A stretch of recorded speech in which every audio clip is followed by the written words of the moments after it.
So guys, जब से America के अंदर ट्रम्प की सरकार आई भाई, काफ़ी टाइम से ये चर्चे में था कि टैरिफ लगा देंगे, टैरिफ लगा देंगे, ठीक है।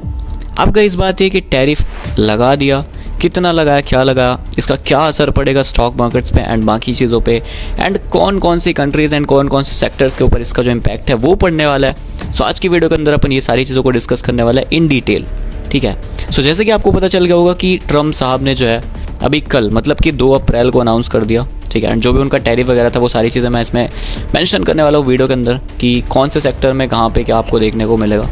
सो चलो गाइज, अपन यहाँ से वीडियो को स्टार्ट करते हैं। सो वेलकम बैक गाइज, स्वागत सभी का इको स्टॉक्स के अंदर। मेरा नाम है आयुष एंड भाई मेरे को पता है काफ़ी लेट हो चुकी है वीडियो, बिकॉज काफ़ी टाइम से मैं वीडियोज़ यूट्यूब पे नहीं डाल रहा था। बट गाइज नाउ अभी हम ट्राई करेंगे कि थोड़ा सा एक्टिव हो पाऊँ। चलो अपन यहाँ से वीडियो को स्टार्ट करते हैं। सो भाई सबसे पहले इधर देख सकते हो आप, ठीक है, डोनाल्ड ट्रम्प ने यहाँ पे 26% डिस्काउंटेड रेसिप्रोकल टैरिफ। इसका मतलब क्या होता है कि तुम जितना लगाओगे, ठीक है, मतलब सामने वाला जितना लगा रहा है उतना ही टैरिफ हम भी लगाएंगे, ऐसा कुछ स्टेटमेंट था उनका। एंड डोनाल्ड ट्रम्प ने जो कल ये सारी चीज़ें अनाउंस कर दी, ठीक है, आप यहाँ पे देखोगे 26% डिस्काउंटेड टैरिफ, ठीक है। एंड आपको पता है इंडिया से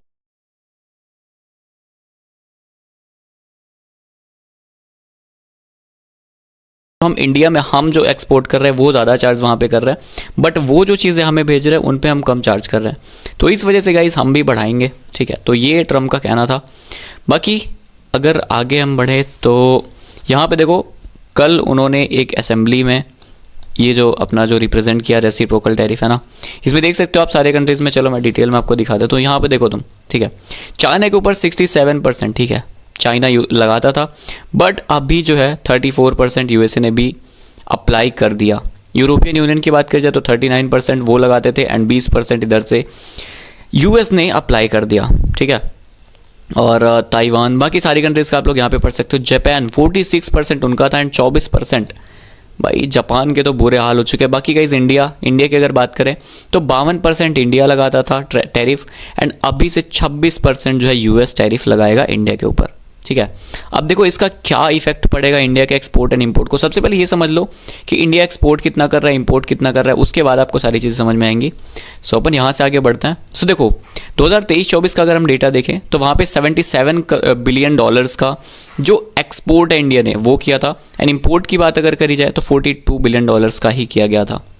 तो यहाँ पे अगर देखोगे तो 35 बिलियन डॉलर्स का ट्रेड सरप्लस। मतलब ट्रेड सरप्लस का होता है कि जब भी मतलब आपका एक्सपोर्ट इंपोर्ट से ज़्यादा होता है, मतलब अगर आपने ज़्यादा चीज़ें विदेशों में भेजी एंड कम चीज़ें विदेशों से मंगवाई, तो मतलब ये इकोनॉमी के लिए एक अच्छा चीज़ होता है, ठीक है। सो 23-24 में अगर आप देखोगे तो यहाँ पे 35 बिलियन डॉलर्स का ट्रेड सरप्लस था एंड अगर आप अभी देखोगे तो थोड़ा सा घटा ज़रूर है, लेकिन फिर भी गाइस अभी भी अपन पॉजिटिव में है। तो ये एक गुड साइन हो सकता है इंडिया के लिए, कोई ज़्यादा इम्पैक्ट नहीं पड़ने वाला।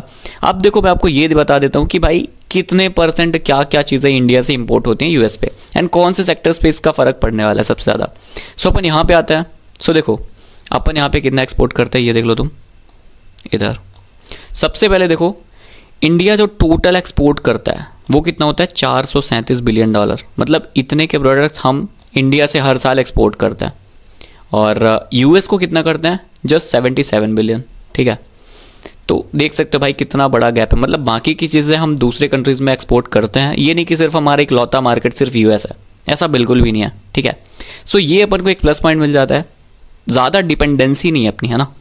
और अगर जीडीपी की बात करी जाए 2024 के डेटा के हिसाब से तो टोटल हमने अपनी जीडीपी का 12% जो एक्सपोर्ट किया था, जिसमें से यूएस को सिर्फ 2% ही अपन ने एक्सपोर्ट करा, ठीक है। सो जीडीपी का 2%, समझ रहे हो, जीडीपी का 2% तो कोई बड़ा लाइक नंबर नहीं है, बट हाँ इट मैटर्स अ लॉट भाई। बहुत 2% बहुत बड़ी चीज़ होती है। बट फिर भी गाइज जहाँ तक डिपेंडेंसी की बात है तो अपन उतना ज़्यादा डिपेंडेंट नहीं है, ठीक है, किसी भी कंट्री के ऊपर। सो अभी यहाँ से अपन आगे चलते हैं और आपको मैं सेक्टर वाइज बता देता हूँ कि हम जो एक्सपोर्ट करते हैं उसमें से मैक्सिमम चीज़ें क्या एक्सपोर्ट कर रहे हैं। तो देख सकते हो आप लोग सबसे ज़्यादा हम engineering and capital goods export करते हैं यूएसए को। उसके बाद कपड़े टेक्सटाइल 12% करते हैं। फार्मा सेक्टर मतलब दवाइयाँ वो भी 10%, इंडिया का जो बिजनेस है एक्सपोर्ट का 10% यूएस से हो रहा है, ठीक है। डायमंड 7%, स्मार्टफोन्स भी अपन वो करते हैं यहाँ से एक्सपोर्ट करते हैं, स्टील वगैरह भी एक्सपोर्ट करते हैं, ऑटो कंपोनेंट्स, ठीक है। मराइन प्रोडक्ट्स, केमिकल्स एंड यही सब तो मतलब मिनिमम सी चीज़ें है ना। तो ये सारी चीज़ें अपन एक्सपोर्ट करते हैं। अब उसके बाद आपको मैं फिर से दिखा देता हूँ, ये देखो बाकी सारी कंट्रीज़ में, बट भाई यहाँ पे जो सबसे बुरा हाल हुआ वो जापान का। सबसे ज़्यादा इम्पैक्ट यहाँ पे जापान एंड चाइना हुआ, बिकॉज चाइना पे अगर आप देखोगे भाई 34% टैक्स, समझ रहे हो। इसके अलावा थाईलैंड पे देख सकते हो, बट इनका जो ट्रेड है यूएस के साथ थोड़ा कम है, तो ज़्यादा इम्पैक्ट नहीं। बट भाई जापान का जो 20%, मोर देन 28%, ठीक है, जापान का 28% ऑटो का बिजनेस यहीं से हो रहा था, ठीक है। तो अगर आपको मैं दिखाऊं, जापान का इंडेक्स देखो भाई, आज एक दिन में लगभग 3% उठ चुका है सिंगल डे के अंदर, ठीक है। सो जापान का हाल भाई बहुत बुरा हो चुका है, बिकॉज यहाँ का जो है 28% ऑटो सेक्टर का बिजनेस यूएस से चलता है। सो भाई बहुत बड़ा इम्पैक्ट इसको अपन बोल सकता है। अगर आगे बढ़े तो देखो जापान की टोयोटा, अपनी प्यारी फॉर्च्यूनर, भाई टोयोटा ही बनाता है, इसका नाम तो आप सभी ने ज़रूर से सुना होगा। तो देखो इसका शेयर आज 5% टूट चुका है, ठीक है। क्यों? बिकॉज भाई इनका जो ज़्यादातर बिजनेस है वो यूएस में ही होता है, ठीक है। तो भाई कहीं ना कहीं इस कंपनी के ऊपर थोड़ा सा इम्पैक्ट पड़ा है। बाकी अगर देखो आज मार्केट की बात कर जाए कि इंडियन मार्केट ने क्या रिएक्ट किया, तो देखो निफ्टी फार्मा का जो इंडेक्स है वो 5% आज ऊपर गया, मतलब ऑल टाइम हाई इसने, मतलब ऑल टाइम तो नहीं बोल सकते, बट आज का जो डे हाई है वो इसने 5% का लगा। बाकी फार्मा सेक्टर के अगर स्टॉक्स की बात करी जाए तो doctor Reddy, Cipla, Sun Pharma and Gland Pharma, ये सारे स्टॉक्स ने अच्छे खासे रिटर्न्स दिए। बाकी आईटी एंड ऑटो सेक्टर्स को थोड़ा सा डाउन टर्न शिफ्ट करना पड़ा, है ना, थोड़ा सा देखने को मिला गाइस, बिकॉज अब देखो रीज़न क्या था कि फार्मा ऊपर गया, वो मैं आपको आगे समझाने वाला हूँ डिटेल में। सो आगे बढ़ते हैं यहाँ से। बाकी देखो अगर इंडियन मार्केट्स की बात करी जाए तो कोई खास ज़्यादा गिरावट देखने को नहीं मिली है ना। स्टार्टिंग में थोड़ा सा गैप डाउन ओपनिंग थी, बट धीरे धीरे जब आप देखोगे तो रिकवरी ही करी गई आज के दिन, है ना। मतलब ऐसा नहीं हुआ कि यहाँ पे देखो कल का मार्केट क्लोज हुआ, यहाँ पे गैप डाउन हुआ, अब ऐसा नहीं कि यहाँ से गिरता ही चला जा रहा है। आज के दिन क्या हुआ, मार्केट यहाँ पे खुला एंड डायरेक्ट पूरी रिकवरी करता हुआ लगभग इस लेवल पे पहुँच चुका है, थोड़ा बहुत बचा है। तो निफ्टी में कुछ ज़्यादा खास गिरावट देख, मतलब इंडियन मार्केट में ज़्यादा कुछ हलचल हुई नहीं, बिकॉज मैंने तुम्हें बता दिया इंडिया की डिपेंडेंसी थोड़ी कम है as compare to other countries. बाकी अगर फार्मा सेक्टर की आज बात करी जाए तो भाई देख सकते हो 2.5% नेट टू नेट एंड 5% का इसने हाई लगाया आज वन डे में, ठीक है। सो अब इसका मैं रीज़न तुम्हें समझा देता हूँ। तुम अगर चार्ट पे देखोगे तो पहले तो जो फार्मा का इंडेक्स है वो भाई गैप अप ओपनिंग दिया और उसके बाद से देखो पूरा कंसोलिडेट कर दिया, ज़्यादा कुछ स्पाइक देखने को नहीं मिला। बट देखो ये सेक्टोरियल इंडाइस है, इसमें कोई ज़्यादा गैप या गैप डाउन ज़्यादा वो नहीं है, ठीक है। तो मेन चीज़ क्या है, ये ऊपर क्यों गया, तुम्हें ये चीज़ समझना चाहिए। तो चलो मैं तुम्हें समझा देता हूँ। देखो यूएस का जो फार्मा सेक्टर है ना, उनकी 48% दवाई वो इंडिया से मंगाते हैं, जो उनकी जेनरिक मेडिसिन होती है, ठीक है,